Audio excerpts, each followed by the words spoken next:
media sosial kita, itu pun menjadi sebuah habit. Ya kan? Jadi dia nggak mikir lagi bahwa itu kredibel atau enggak dan sebagainya, karena dia pengen cuma forward aja. Bagus saja menurut dia dibagiin. Jadi dia nggak mikir lagi seperti itu.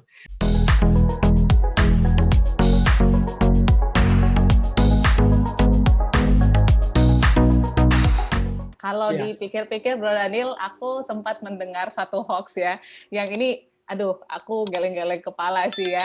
Awal-awal COVID-19, aku ceritanya lagi belanja nih, belanja sayur di dekat kosan gitu ya.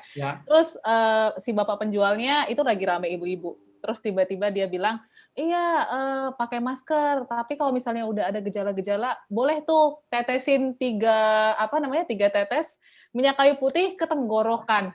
Aku sampai, aduh, ini kok sepertinya agak mengerikan gitu ya. Ini sering banget dijumpai, apalagi di tengah COVID-19 ini kan semakin marak ya Bro Daniel. Karena yang Bro Daniel bilang juga, ini karena kita semakin intens lah menggunakan dunia sosial media gitu.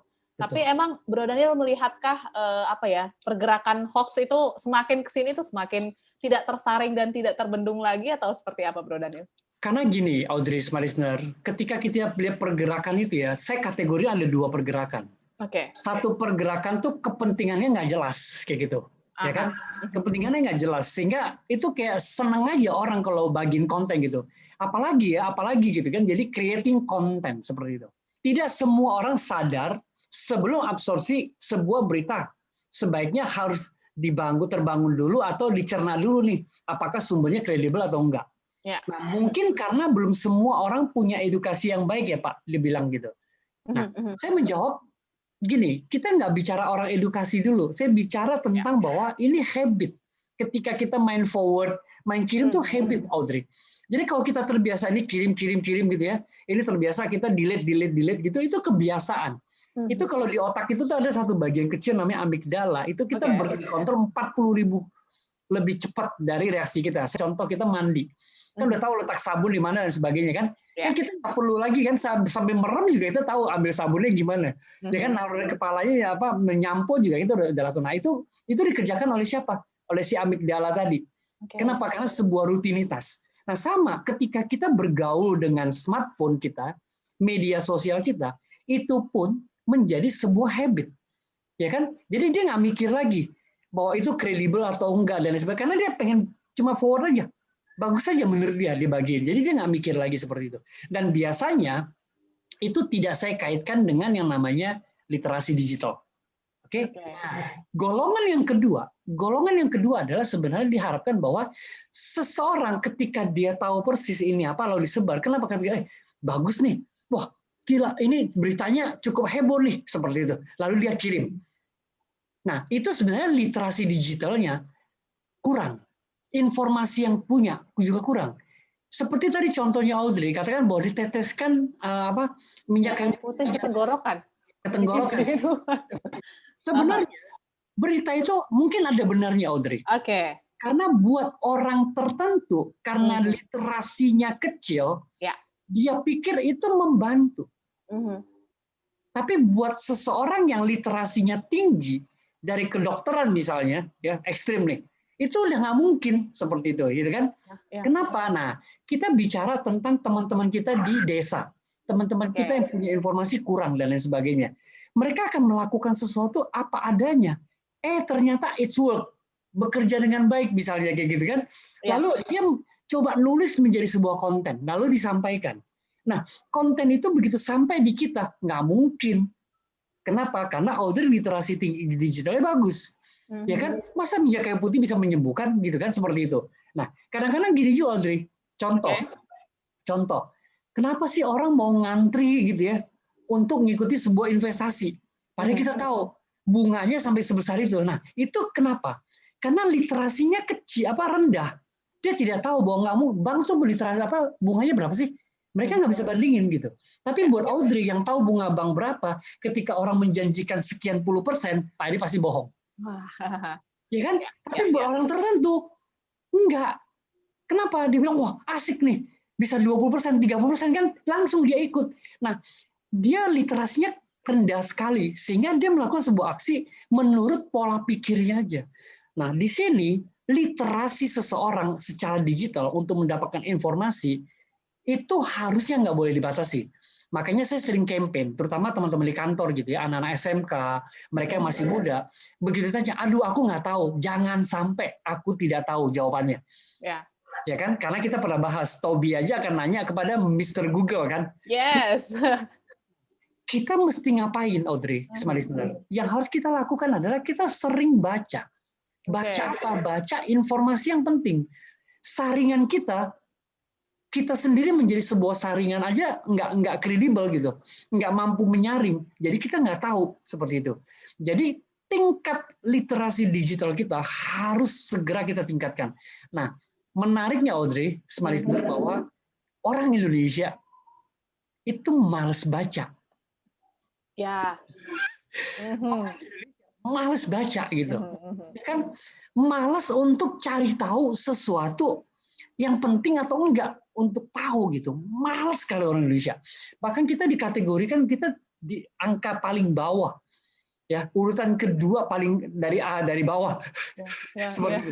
Jadi memalukan gitu kan. Memalukan sekali gitu. Nah, sehingga kita menjadi potensial. Nah, kalau balik lagi pertanyaan Audrey tadi yang saya bilang 89% dari 90% tadi.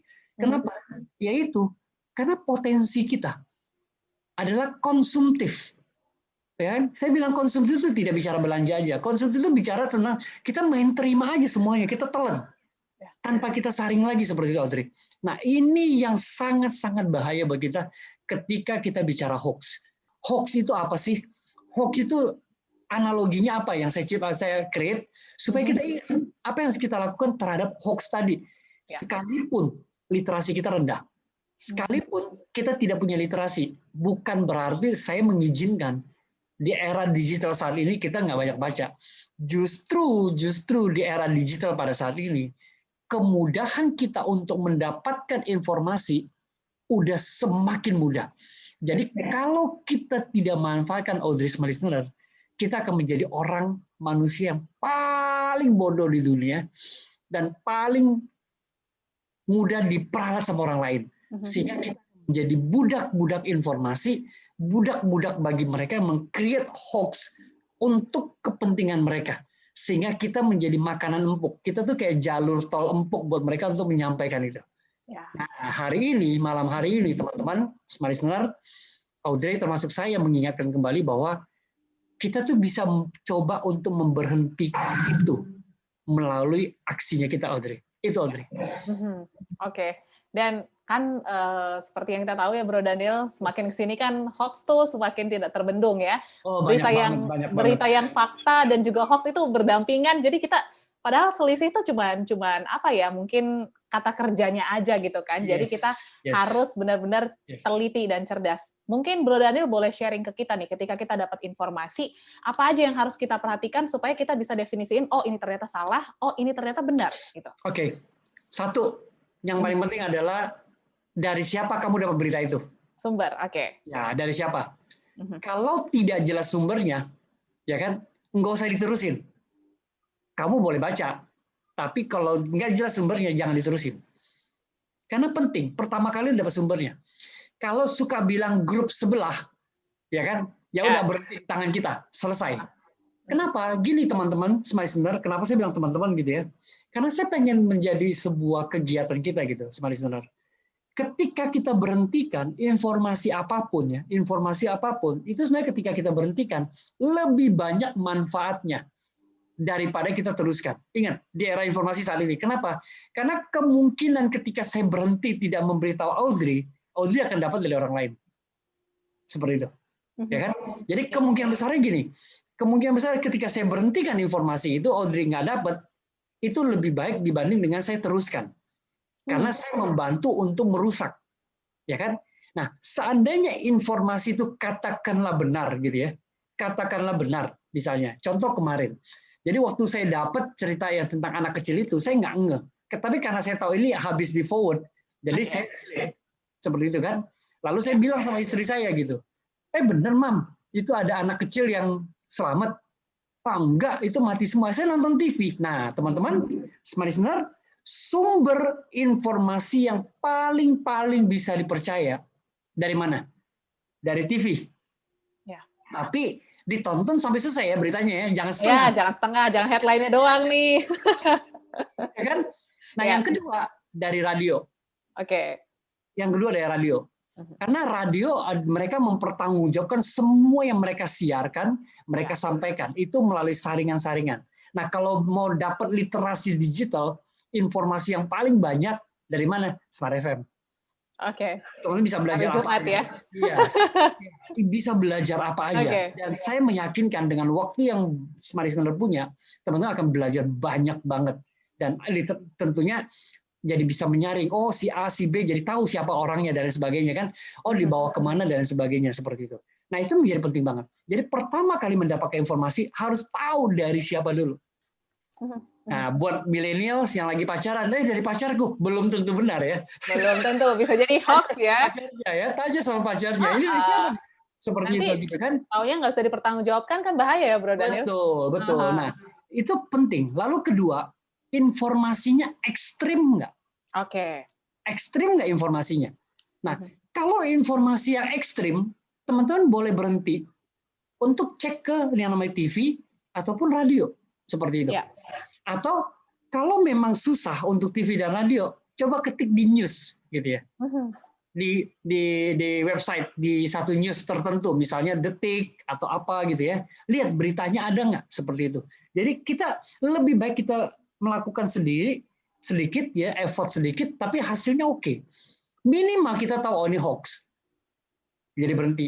Tapi kalau kita tahu itu benar, kita bahkan bisa membantu untuk oh siapa ya saja yang memerlukan informasi ini gitu. Jadi itu dua hal yang sangat penting. Ya kan? Pertama kali tahu dari siapa, kedua itu ekstrim. Udah, dua aja, nggak usah terlalu banyak seperti itu. Nah, nanti di bagian yang terakhir saya akan sampaikan apa tindakan kita terhadap hoax itu sendiri. Apa tindakan kita terhadap hoax itu sendiri. Jadi dari singkatan hoax, H-O-A-K-S. Seperti itu. Oke.